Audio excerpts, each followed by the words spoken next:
Management. आज हम लोग एक नया चैप्टर स्टार्ट करेंगे, that is security valuation and corporate valuation. लेकिन उसके पहले पुराने चैप्टर में से एक क्वेश्चन का आंसर हम लोग जरा टैली कर लें। And this is question number 28 from chapter merger. Question 28 ये मैंने आपको होमवर्क में दिया था और इसमें दो कंपनीज है जिनका मर्जर होना है। उनकी हाई ग्रोथ, मीडियम ग्रोथ और स्लो ग्रोथ में क्या टोटल वैल्यू होगी वो हमको दी है।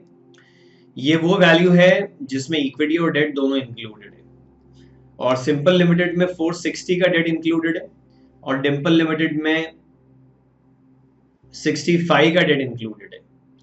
तो अगर अब हम इसका वैल्यूएशन यहां करना चाहें, इक्विटी का अलग और डेट का अलग,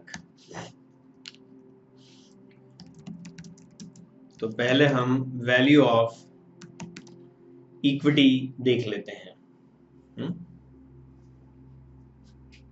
मर्ज एंटिटी के लिए ही देखना चाहेंगे ऑफ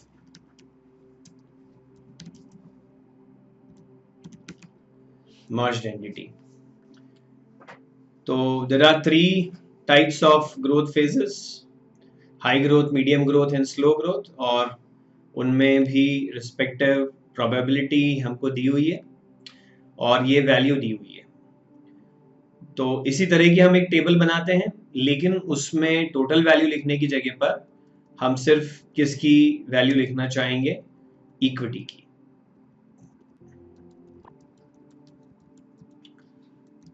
एक टेबल में यहाँ इंसर्ट कर लेता हूँ जिसमें ग्रोथ फेज का नाम, उसकी प्रोबेबिलिटी, एक की इक्विटी, दूसरे की इक्विटी, और फिर टोटल इक्विटी, और फिर टोटल इक्विटी का प्रोबेबिलिटी से मल्टीप्लिकेशन।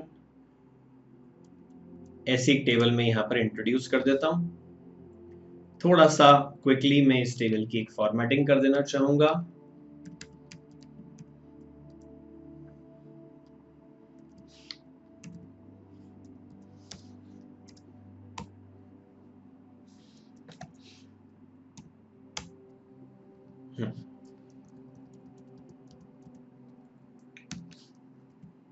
सबसे पहले condition, high growth, medium growth, slow growth. उसके बाद प्रोबेबिलिटी,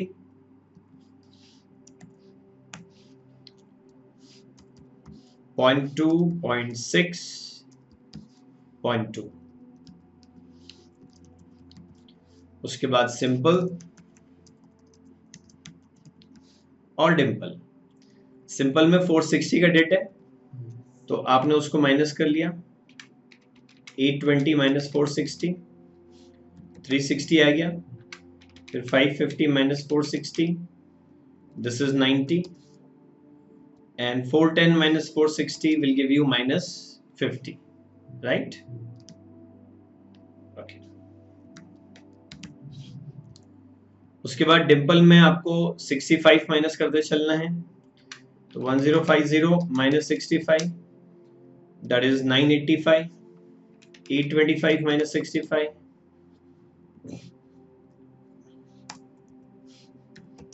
this is 760, और 590 माइनस 65। सही है ये? फिर मर्ज एंटिटी को लेकर के हम बात कर लेते हैं, तो 525 माइनस 50 इज एक्चुअली 475, और यहाँ पे आ जाएगा 850, और ये होगा 1345। सही है क्या? -50 की जगह 0 भी लिया जा सकता है, बिल्कुल सही, कि इक्विटी की वैल्यू तो नेगेटिव हो नहीं सकती है तो उसको 0 ले लेना चाहिए। लेकिन मर्ज एंटिटी में तो एक बिजनेस की वैल्यू नेगेटिव और एक बिजनेस की वैल्यू पॉजिटिव हो सकती है, तो हम इसको दोनों तरह से देख सकते हैं। नेगेटिव को नेगेटिव रख के भी देख सकते हैं और नेगेटिव को 0 लेके भी देख सकते हैं। कंजर्वेटिव अप्रोच ये होगी कि हम नेगेटिव को नेगेटिव ही रहने दें। ठीक है, फिर वैल्यू मल्टीप्लाइड बाय प्रोबेबिलिटी, ये हमको करना है। तो 1345 into 0.2 is 269, 850 into 0.6 is 510, और 475 into 0.2 is 95, and total is 874. अब आपका डिफरेंस ये आएगा, अगर आपने नेगेटिव वैल्यू को 0 ले लिया है तो 884 आया होगा आपका, है ना। ये टोटल वैल्यू आ गई। तो value of equity of merge entity आ गई, और value of debt of merged entity, value of debt of merged entity को अगर हम देखेंगे तो ये सिंपली 65 प्लस 460 ना, 525 कितना है,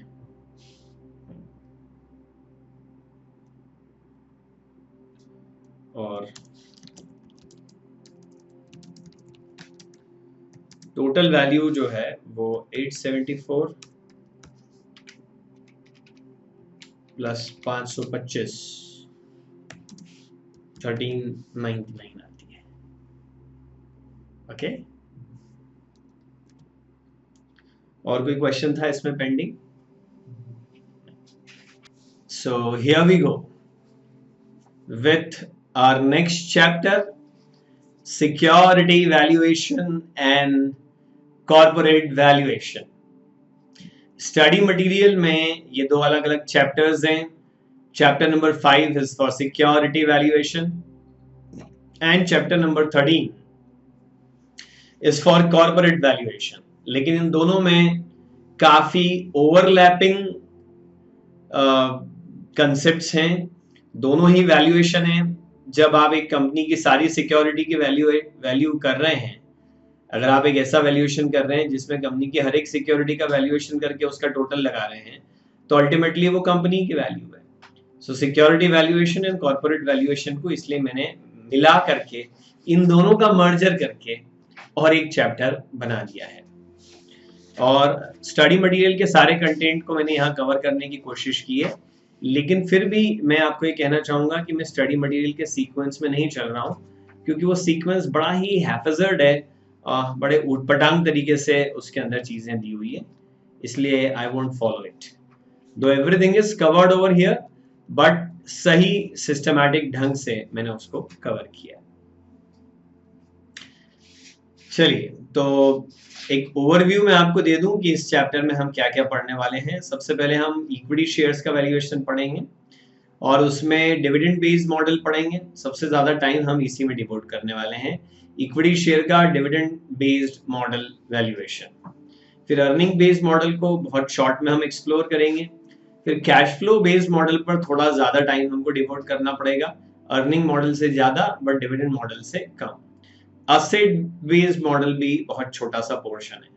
तो largest time we will be devoting in dividend and thereafter cash flow and thereafter earning and asset based. जब ये पार्ट 1 को हम लोग कवर कर लेंगे, उसके बाद में हम फिर पार्ट 2 पर आएंगे, और जो पार्ट 2 है उसमें एक नया कंसेप्ट आएगा जिसको एंटरप्राइज वैल्यू EV कहा जाता है, that we will be studying. और एंटरप्राइज वैल्यू को स्टडी करने के बाद में हम valuation of right shares and preference shares की बात करेंगे। ये एक बहुत ही छोटा सा पोर्शन है, आसानी से खत्म हो जाएगा।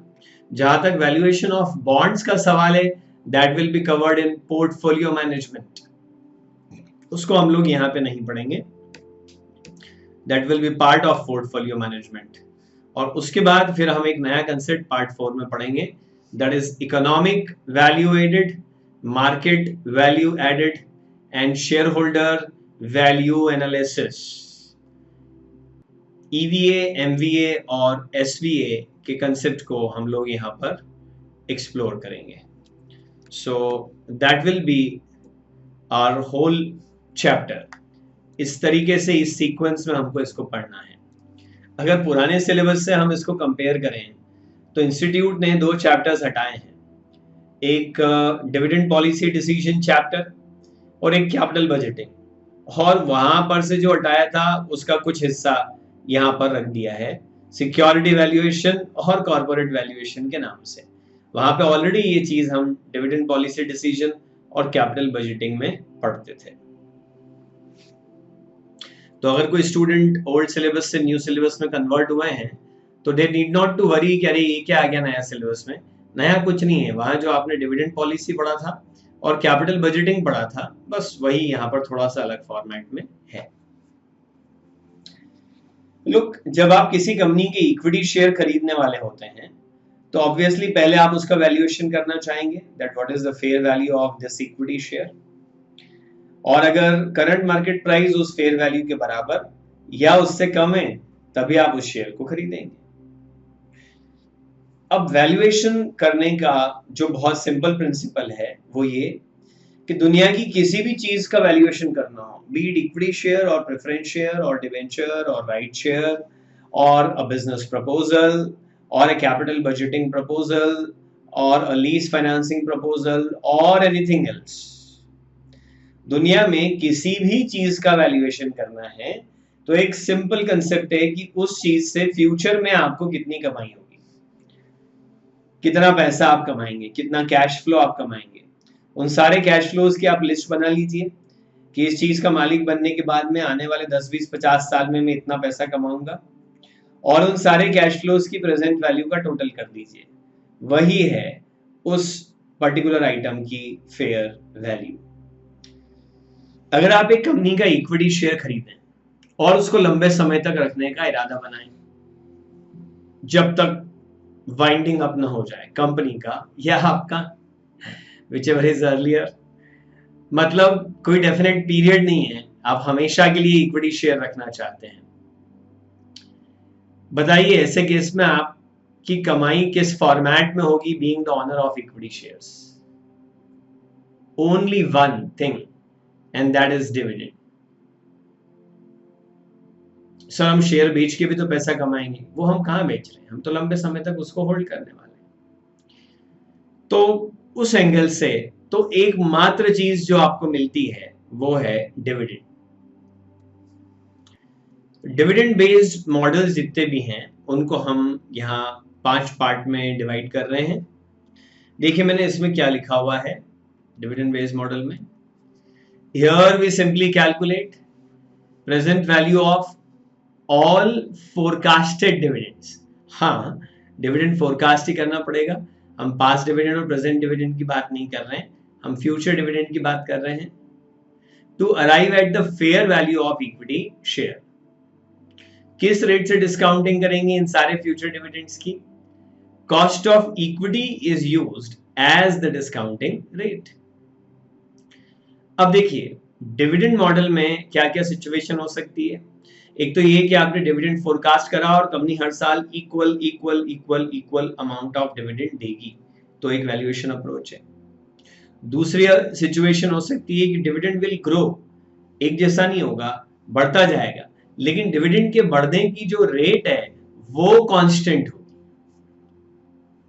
तीसरी सिचुएशन ऐसी होगी कि पहले कुछ 4-5 साल तक तो डिविडेंड में रैंडम चेंजेस आएंगे, बढ़ेगा गिरेगा, और से 5th ईयर ऑनवर्ड्स हमेशा के लिए डिविडेंड में कांस्टेंट ग्रोथ आ जाएगी। सो that will B 2 stage growth in dividend.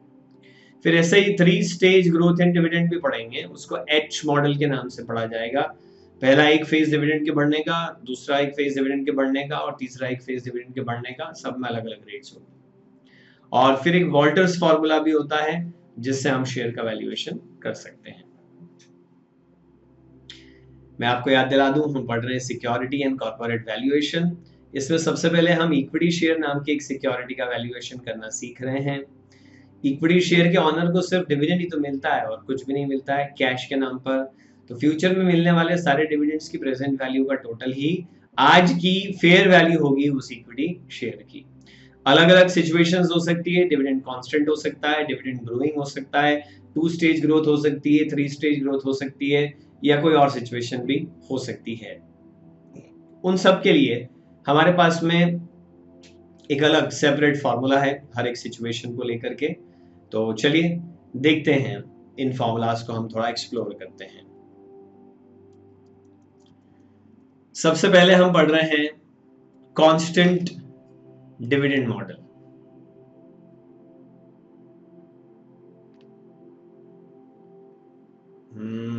Just give me a moment.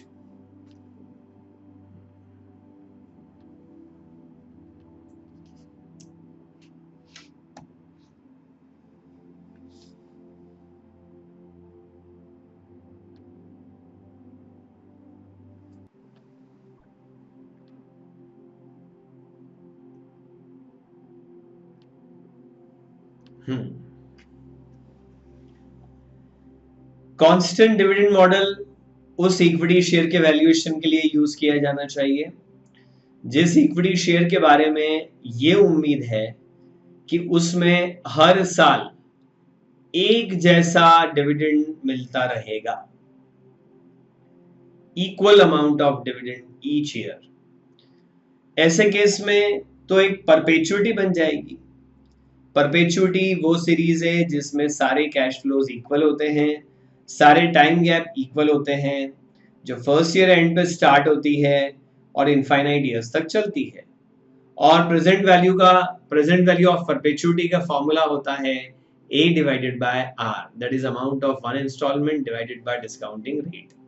बस वही फॉर्मूला हम यहाँ पे लगा रहे हैं, amount of one instalment is equal to dividend, so A की जगह पर आ गया यहाँ पर D, divided by R discounting rate. यहाँ डिस्काउंटिंग इन्वेस्टर अपनी एक्सपेक्टेड रेट से करेगा। डिस्काउंटिंग हमेशा उसी रेट से की जाती है जितना रिटर्न आप कमाने की इच्छा रखते हैं, क्योंकि उस रेट से डिस्काउंटिंग करने पर जो फेयर वैल्यू आती है उस भाव में जब आप सिक्योरिटी को परचेज कर लेते हैं तो आपको उतना ही रिटर्न मिलता है जितना रेट से आपने डिस्काउंटिंग की थी। उससे सस्ते भाव में अगर आपको सिक्योरिटी मिल जाती है तो आपका रेट ऑफ रिटर्न आपके डिजायर्ड रेट ऑफ रिटर्न से भी ज्यादा हो जाता है। चलिए, तो इस फॉर्मूला में P क्या है? Current market price, D is dividend per share and KE is cost of equity. A very simple question on this simple formula is here. Question number 1. It says assume that Rahul Limited and Anjali Limited will exist for infinite period and their expected dividend is rupees 40 per share and rupees 55 per share respectively. 40 रुपए पर share और 55 रुपए पर share का dividend infinite years तक मिलता रहेगा, ऐसी उम्मीद है। अगर ऐसा क्वेश्चन आ गया कि डिविडेंड कांस्टेंट है इनफाइनाइट ईयर्स तक, तो वहीं क्लियर हो जाएगा कि ये कांस्टेंट डिविडेंड अप्रोच वाली सिचुएशन है। What should be the current market price per share of the two companies if investors' expectation is 20% per annum from both companies? Cost of equity दोनों ही केस में 20% है। What will be the market price per share if both the companies are planning to reduce their dividend payment by 10%? चलिए, बहुत easy question है, हम solve कर लेते हैं।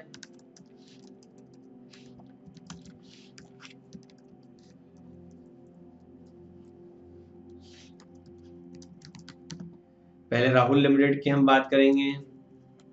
यहाँ पे P is equal to D divided by KE and D is 40 divided by KE is 20%. So 40 divided by 20% is rupees 200.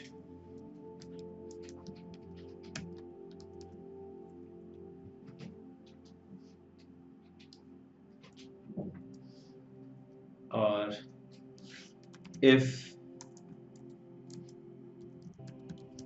dividend reduces by 10%, in that case P will be 36 divided by 10% equal to ₹180।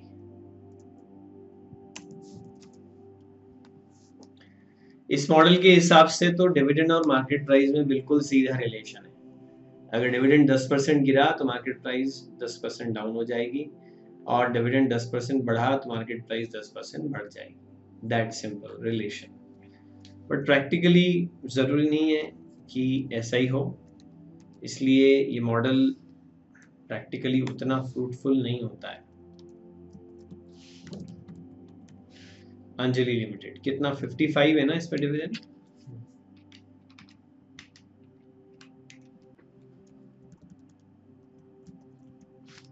Market price will be 275.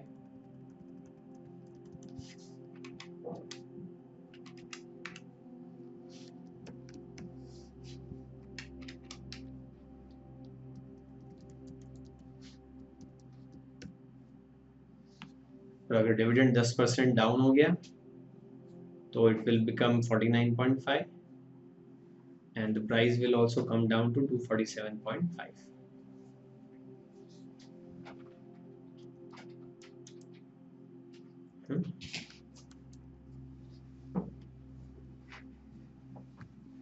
चलो, बहुत simple situation थी, इस पर और कोई question practice करने की जरूरत नहीं है।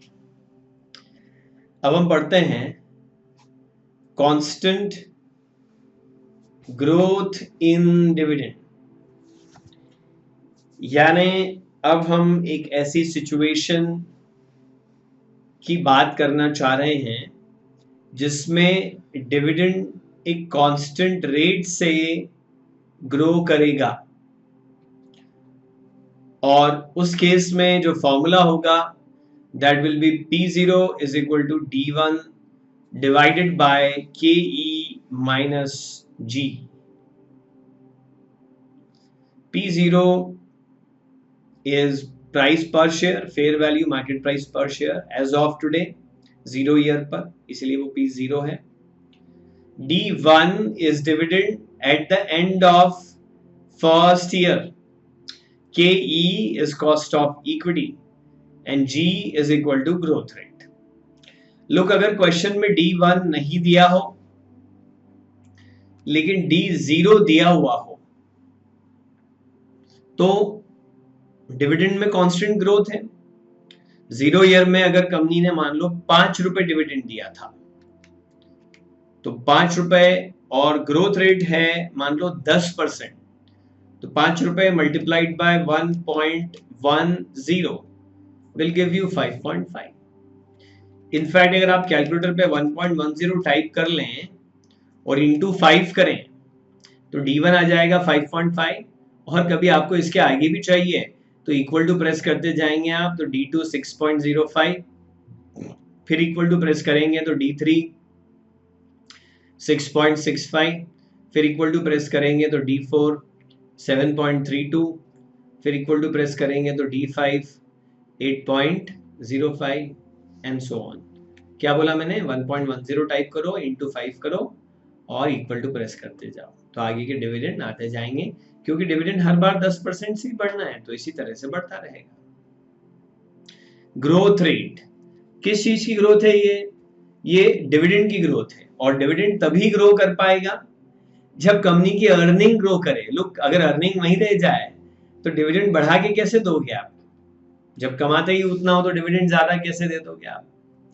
तो जब आप बोल रहे हैं कि डिविडेंड में ग्रोथ है तो फॉर श्योर अर्निंग में भी ग्रोथ है, और अगर अर्निंग में ग्रोथ है तो कंपनी की बुक वैल्यू पर शेयर में भी ग्रोथ आएगी, क्योंकि आप बढ़ती हुई इनकम कमाएंगे। भले उसका एक हिस्सा आप डिविडेंड के फॉर्म में बांट देंगे, लेकिन एक हिस्सा आप रिटेन भी तो करेंगे, और उस रिटेंशन से रिजर्व्स एंड सरप्लस बढ़ेंगे और बुक वैल्यू पर शेयर बढ़ती जाएगी। So this is growth in dividend, growth in earning, growth in book value पर शेयर, सब में ग्रोथ है ग्रोथ रेट जो है। If growth rate is given in the question, then it is well and good. But if it is not given, तो आप उसको ये फॉर्मूला लगा करके कैलकुलेट कर सकते हैं। देखिए मैंने हाईलाइट किया है, this is return on equity multiplied by retention ratio.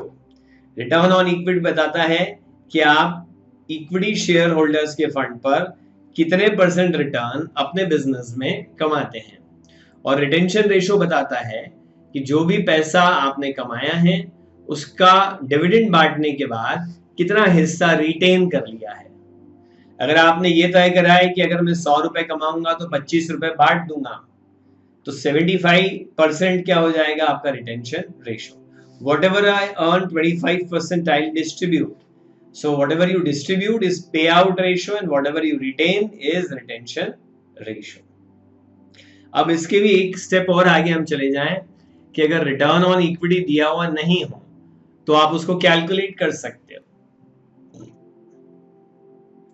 Return on equity is equal to earning available to equity shareholders divided by equity shareholders fund.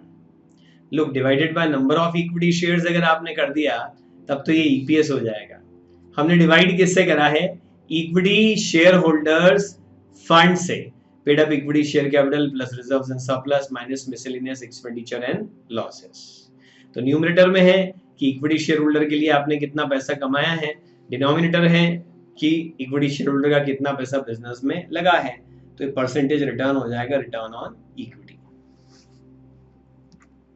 और रिटेंशन रेशो अगर question में दिया हुआ है, देखो ये फॉर्मूला थोड़ा सा गलत हो गया है। रिटेंशन रेशियो अगर क्वेश्चन में दिया हुआ है तो वेल एंड गुड, और नहीं दिया है इसको करेक्ट कर लेना हाँ नोट्स में। तो फॉर्मूला कुछ ऐसा हो जाएगा, retention ratio is equal to EPS minus DPS divided by EPS, earning per share minus dividend per share divided by earning per share. जैसे एक छोटा सा एग्जांपल अगर मैं ले लूं,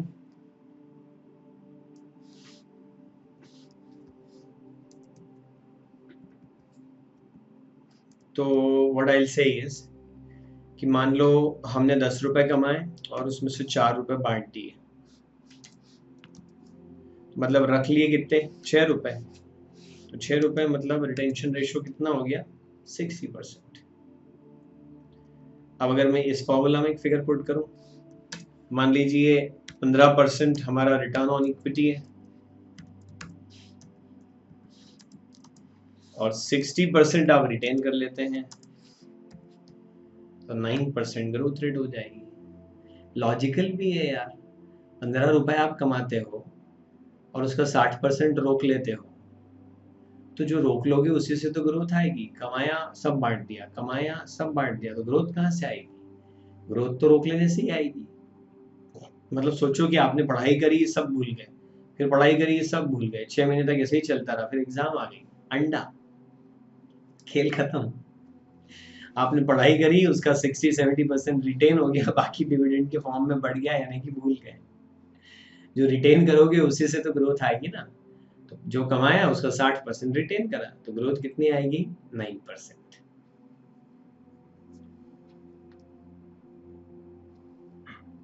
ये जो फॉर्मूला है, क्या मैंने इस फॉर्मूले का डेरिवेशन करके बताया था मर्जर चैप्टर में? वो क्या कहते हैं, एक हमने ग्रोइंग वो बनाई थी, जीपी बनाई थी, ज्योमेट्रिक प्रोग्रेशन, और first term upon 1 minus common ratio करके, है ना। तो मैंने पूरा डेरिवेशन दिया है इस फॉर्मूला का। अगर आपने मर्जर चैप्टर नहीं पढ़ा है तो थोड़ा मर्जर चैप्टर आप पढ़िए, उसके अंदर ये फॉर्मूला कैसे डिराइव हुआ है मैंने प्रॉपर डेरिवेशन दिया है। और फिर इस फॉर्मूला की लिमिटेशन भी आती है, उस डेरिवेशन की वजह से ही हमको लिमिटेशन समझ में आती है कि जो ग्रोथ रेट है कांस्टेंट होना चाहिए, क्योंकि अगर ग्रोथ रेट कांस्टेंट नहीं है तो जीपी नहीं बनेगी, कॉमन रेशियो ही नहीं होगा।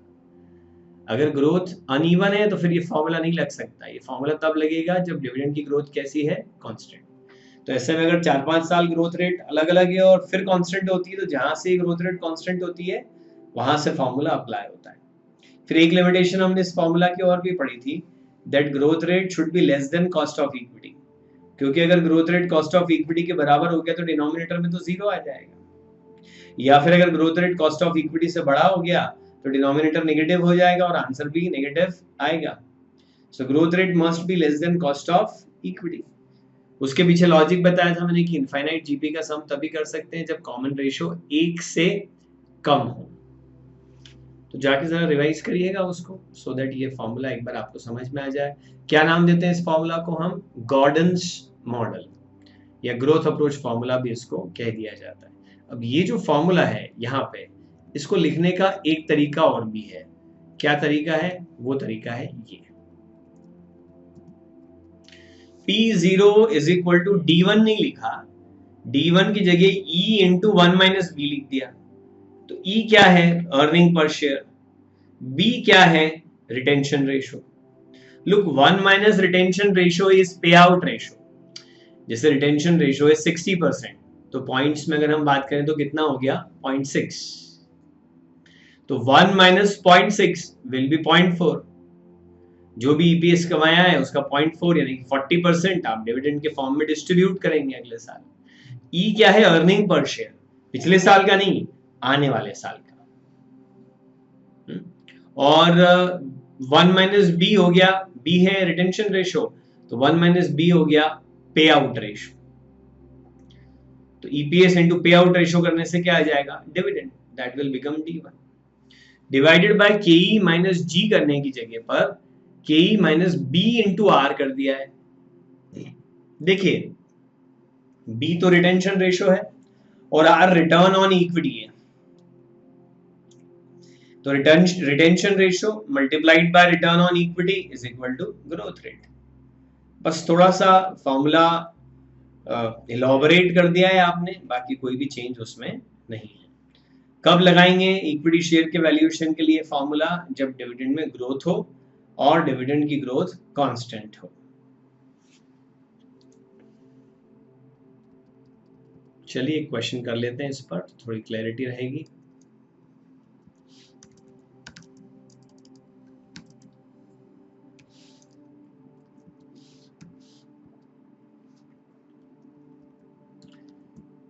Cost of equity capital for a chemical company is 15.5%। Very nice, यही तो हमको चाहिए फॉर्मूला में दिया है। द कंपनी हैड पेड, क्या लगता है आपको? इज इट D1 और D0? D0 दे चुकी है कंपनी ये वाला डिविडेंड। एक साल बाद देगी तो D1 होता। दे चुकी है, दे रही है, अभी देने ही वाली है। सुनो, दे चुकी है, दे रही है, अभी देने ही वाली है, ये सब D0 है। अगले साल देगी, 365 दिन बाद देगी, विल पे, ये सब D1 के लिए लैंग्वेज है। Dividend of ₹2 per share last year, that is D0. Estimated growth of the company is approximately 5% per year. तो D1 निकाल लेंगे और फिर उसके बाद में हम P0 निकाल लेंगे।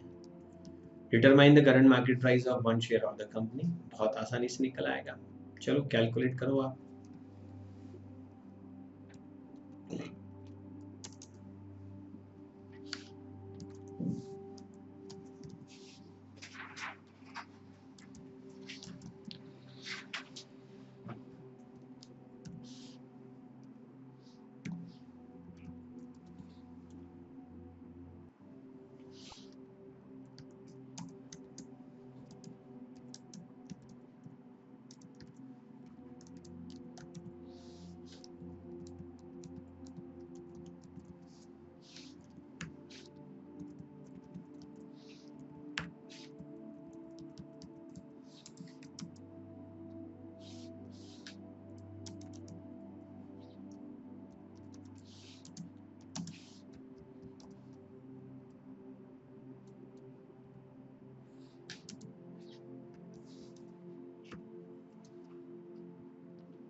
चलो अब क्वेश्चन का पार्ट 2, ग्रोथ रेट 8% है और 3% है, तब क्या होगा वो हमसे पूछ रहा है।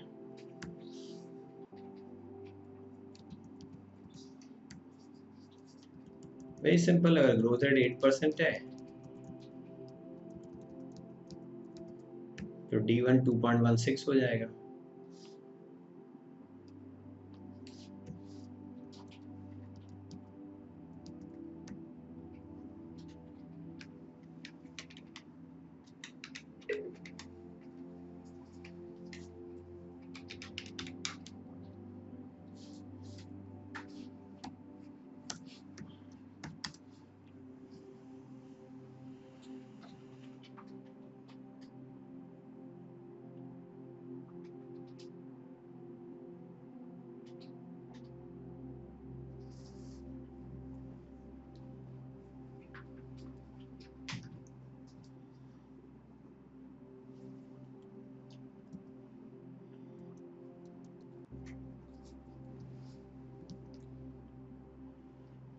और अगर सिमिलरली वो 3% ग्रोथ रेट है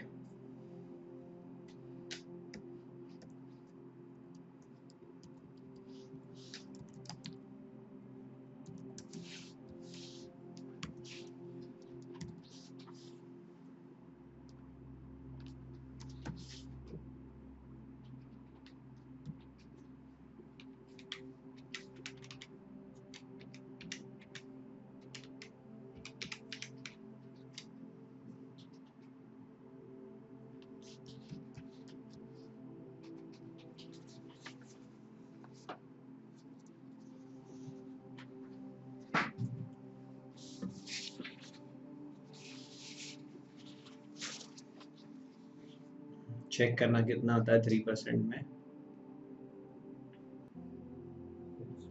2.06 आएगा ना 3%, 2.09 नहीं आएगा, 2.06 होगा ये।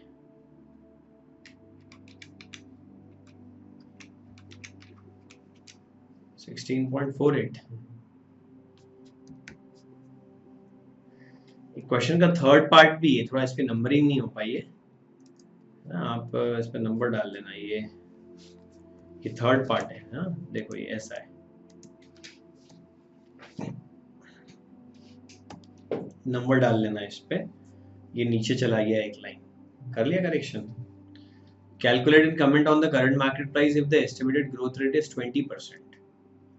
चलो जी थर्ड पार्ट को सॉल्व कर देते हैं हम 20% ग्रोथ रेट के साथ में।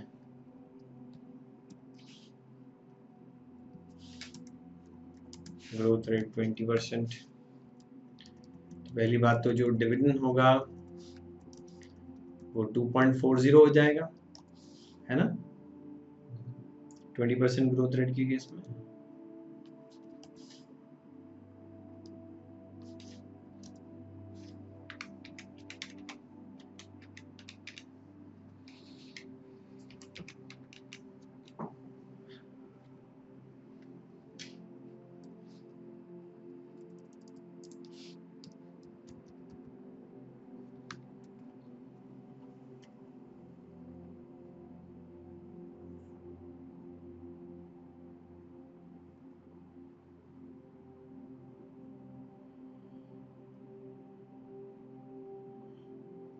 -53.33 नेगेटिव मार्केट प्राइस पर शेयर, वो तो हो नहीं सकता है, इट्स नॉट पॉसिबल। और इसकी वजह साफ है, मैंने आपको इस फॉर्मूला की 2 लिमिटेशन बताई थी। पहले ये कि ग्रोथ रेट कांस्टेंट होना चाहिए और दूसरी ये कि growth rate cost of equity से कम होना चाहिए। यहाँ growth rate cost of equity से भी ज़्यादा है, तो ये फॉर्मूला फेल हो जाएगा और इस तरह से उटपटांग आंसर मिलेगा। समटाइम्स स्टूडेंट्स आस्क कि ठीक है सर ये फॉर्मूला फेल हो गया तो कोई दूसरा रास्ता तो होगा ना कि हम कैलकुलेट कर सकें कि ग्रोथ रेट ज़्यादा है तो क्या करेंगे। बेटा इम्पॉसिबल है, क्योंकि जीपी से ये फॉर्मूला डिराइव होता है और इनफाइनाइट जीपी है और कॉमन रेशियो 1 से ज़्यादा है। समझो ज़रा, मैं आपको एक, ये क्वेश्चन छोड़ो, मैं आपको एक सीरीज देता हूं, आपको उसका टोटल लगा के बताना है। उस सीरीज का फर्स्ट टर्म है 2, और कॉमन रेशियो भी 2 है, तो 2, 4, 8, 16, 32, 64, 128 एंड सो ऑन, डबल होता जाएगा और ऐसा इनफाइनाइट टर्म्स है। लगाओ टोटल, लगा ही नहीं सकते ना, क्योंकि इतने बड़े बड़े नंबर बन जाएंगे अरबों खरबों में, बिलियंस ट्रिलियंस में, कि फिर उनका टोटल लगाओगे तो वो इनफाइनाइट ही आएगा, पॉसिबल ही नहीं है। लेकिन मैं अगर आपको एक सीरीज दे दूं 16, 4, 8, 4, 2, 1, 0.5, 0.25 एंड सो ऑन, आधा होता जाएगा, तो कितना दूर जाएगा, इतना छोटा हो जाएगा ये टर्म, जिसका टोटल लगाना तो will be very much possible. तो इनफाइनाइट जीपी का सम तभी लग सकता है जब कॉमन रेशियो 1 से कम हो, और वो डेरिवेशन को अगर आप याद करें तो उसमें कॉमन रेशियो था 1 plus g divided by 1 plus k. अब अगर growth rate cost of equity से ज्यादा है तो 1 plus g will be more than 1 plus k, in that case common ratio will be more than 1, तब तो फिर इसको सॉल्व करना फीजिबली नहीं होगा। आप मुझे लगता है शायद से भूल गए होंगे, तो मैं आपको एक बार क्विकली याद दिलाता हूं कि हमने इस फॉर्मूले का डेरिवेशन किया था मर्जर चैप्टर में, और जहां पहली बार आया हुआ है फॉर्मूला उधर ही डिराइव किया होगा हमने।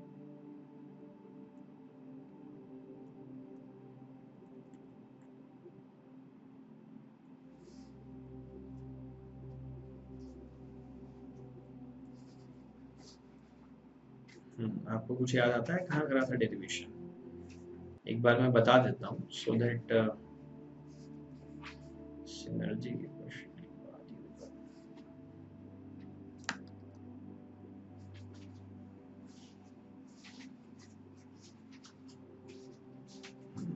यहाँ होगा,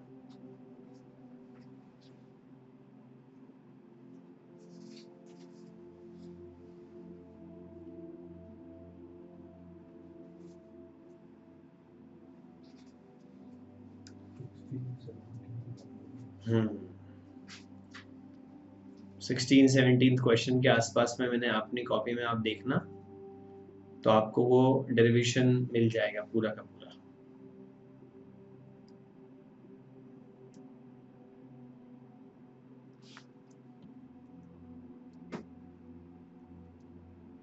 ठीक है ना?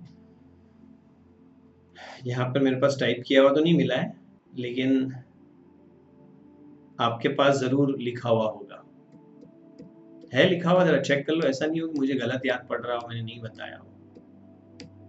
Just check it once in your copy.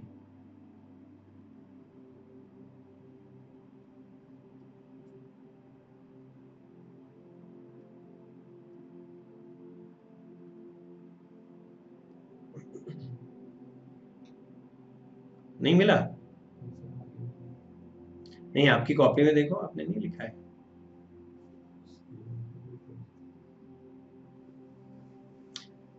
मतलब पढ़ाया था ना? चलो ठीक है, okay.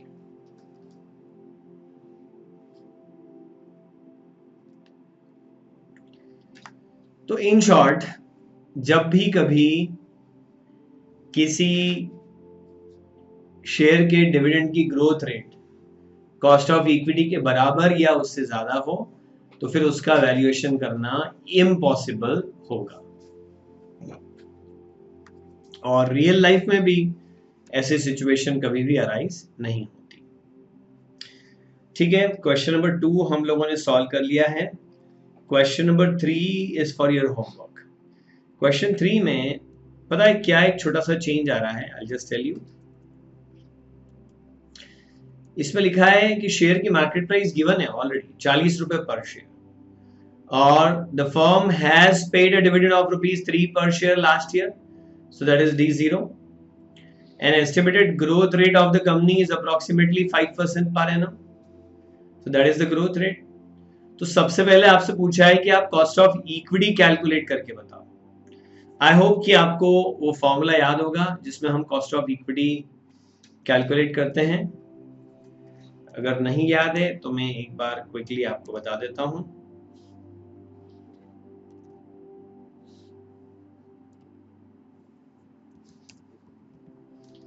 This is KE is equal to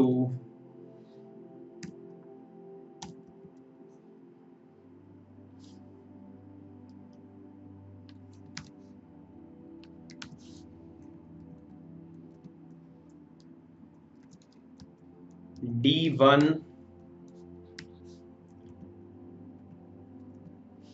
upon P0 plus G। वही फॉर्मूला है, same P0 is equal to D1 upon KE minus G, लेकिन हमने क्या करा है, उस फॉर्मूला को बस शफल कर लिया है और वो बन गया KE is equal to D1 upon P0 plus G। और इस फॉर्मूला से आप क्या करेंगे, कॉस्ट ऑफ इक्विटी कैलकुलेट कर लेंगे। लेकिन कीप इन माइंड, ये बात अपने ध्यान में रखिएगा कि KE ना तो D1 पर डिपेंड करता है, ना P0 पर डिपेंड करता है और ना ही G पर डिपेंड करता है। KE इन तीनों से इंडिपेंडेंट है, वो तो बस just as a balancing figure calculate हो रहा है। तो जो कॉस्ट ऑफ इक्विटी आप क्वेश्चन के फर्स्ट पार्ट में कैलकुलेट करेंगे, वही कॉस्ट ऑफ इक्विटी आप क्वेश्चन के सेकंड और थर्ड पार्ट में यूज करेंगे। ऐसा मत कह देना कि फर्स्ट पार्ट में तो ग्रोथ रेट 5% है और सेकंड पार्ट में तो ग्रोथ रेट 10% और 1% है, तो how can I use KE of first part into the second part when the growth rate is changing? Look, KE D1 P0 या G तीनों में से एक पर भी डिपेंडेंट नहीं है, वो P0 है जो कि D1 G और KE पर डिपेंड करता है। P0 डिपेंडेंट है, KE तो just as a balancing figure यहां पर कैलकुलेट किया जा रहा है। तो question number 3 is for your homework, इसको आप सॉल्व करेंगे। हम लोग अब एक लंबा सा क्वेश्चन सॉल्व करते हैं and that is question number 4।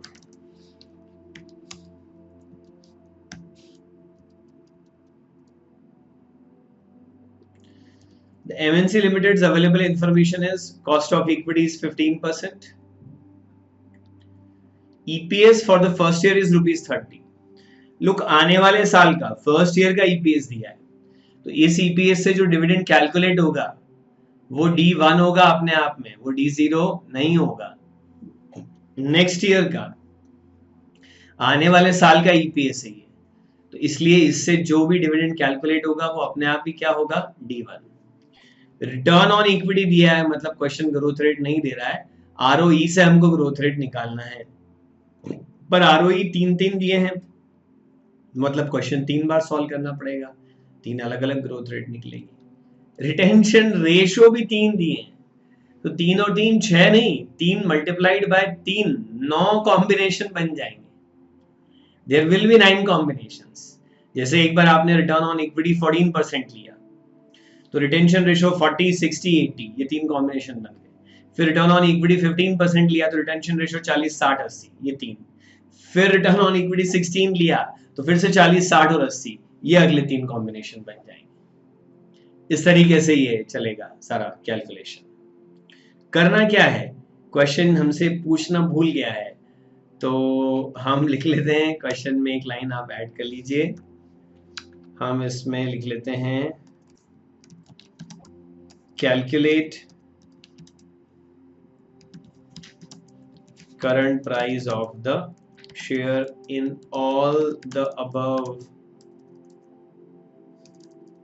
all of above situations।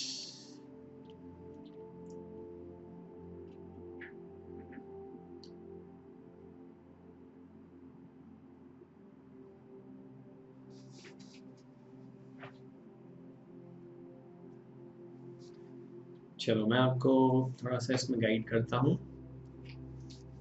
पहले जो हमको फॉर्मूला यूज करना है ना, वो मैं बता देता हूँ। DPS is equal to EPS multiplied by 1 minus retention ratio. Actually 1 minus retention ratio होता है पे आउट रेशियो, और ईपीएस को पे आउट रेशियो से मल्टीप्लाई करेंगे तो डिविडेंड पर शेयर आ जाएगा। ये कहानी है। ठीक है, दूसरा जो फॉर्मूला हमको यूज करना है वो है ग्रोथ रेट का। This is equal to return on equity multiplied by retention ratio. अब देयर विल बी 9 सिचुएशंस, तो हम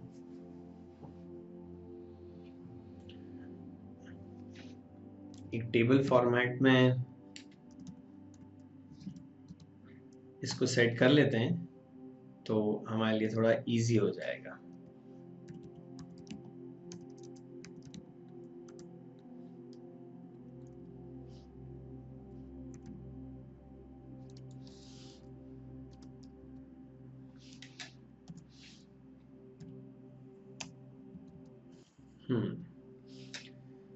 देखो, एक तरफ तो हम ले लेते हैं रिटर्न ऑन इक्विटी जो कि है 14%, 15% और 16%, और दूसरी तरफ हम रिटेंशन रेशियो ले लेते हैं जो कि है 40%, 60% और 80%। यहाँ पर हम वही फॉर्मूला लगा देते हैं P0 के लिए।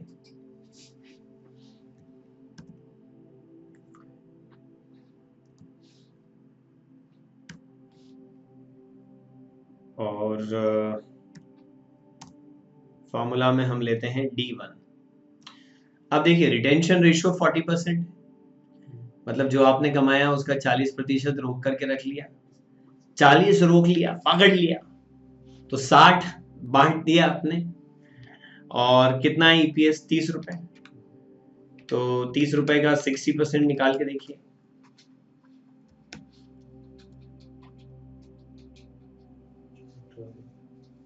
18 रुपए आता है। अच्छा, कॉस्ट ऑफ इक्विटी अगर आप देखेंगे तो क्वेश्चन में शुरू में ही 15% लिखी हुई है, minus growth rate. Now this growth rate is return on equity into retention ratio, तो कॉम्बिनेशन 14%, 40%, तो 14 का 40% निकाल लेते हैं, तो क्या 5.6% आता है? चेक कीजिएगा जरा।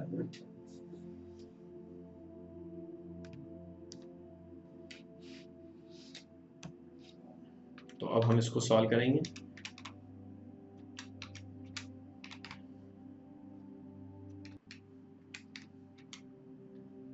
वन 191 आना चाहिए, राउंड फिगर में बात कर रहा हूँ।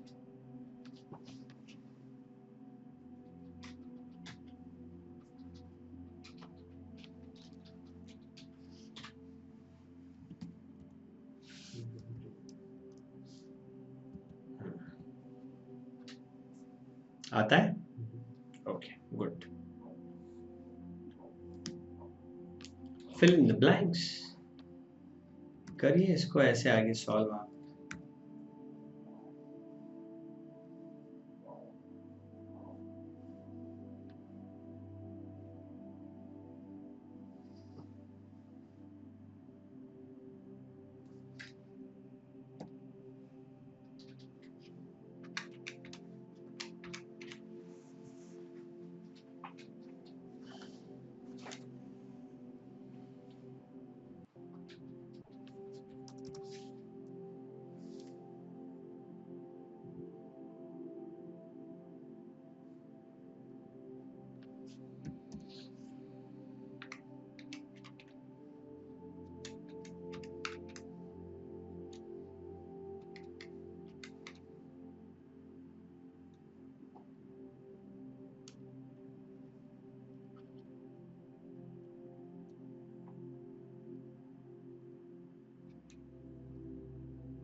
चलिए, अगर आपका कैलकुलेशन अभी तक नहीं हुआ है तो थोड़ा पॉज करके कर लीजिए कैलकुलेशन।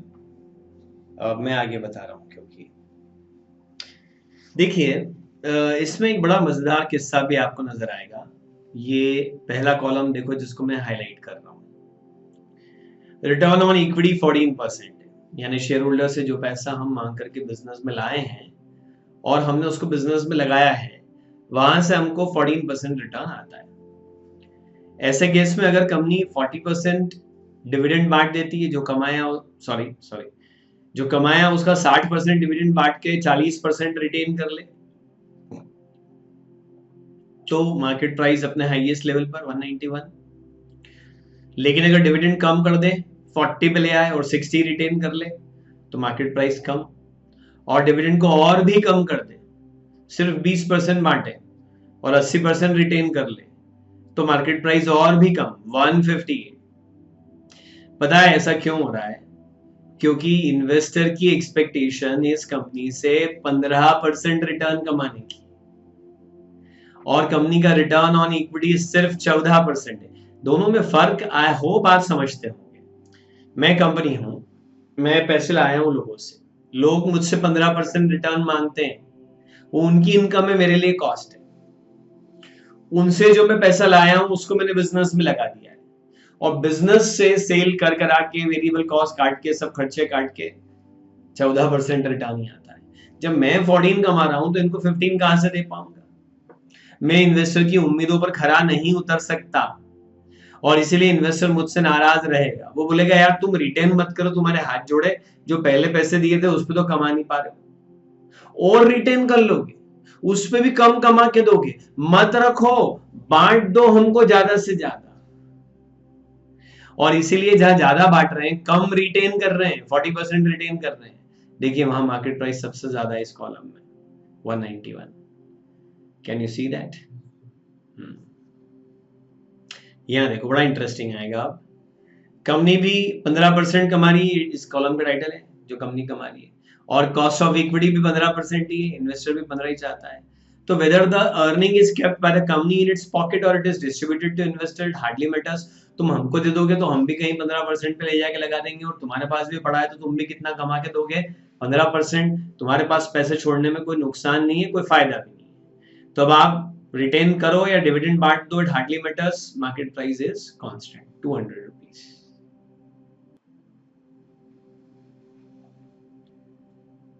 कंपनी भी 15 कमाती है, इन्वेस्टर भी उससे 215% ही चाहता है, तो चाहे बांटो चाहे रखो, प्राइस पे कोई असर नहीं है। और कंपनी कमाती है 16, जबकि इन्वेस्टर को सिर्फ कितना चाहिए, 15। ही विल बी हैप्पी कि व्हाट अ फैंटास्टिक कंपनी, हम जितना चाहते हैं उससे ज्यादा तो कंपनी कमाती है। हम पैसा घर ले जाएंगे तो किधर 15% पर री इन्वेस्ट कर देंगे और पैसा यही कंपनी के पास छोड़ देंगे तो कंपनी 16% कमा करके देगी। तो better to leave more and more money with the company. और इसीलिए जहां 80% रिटेंशन है, देखिए वहां मार्केट प्राइस सबसे ज्यादा है, 273।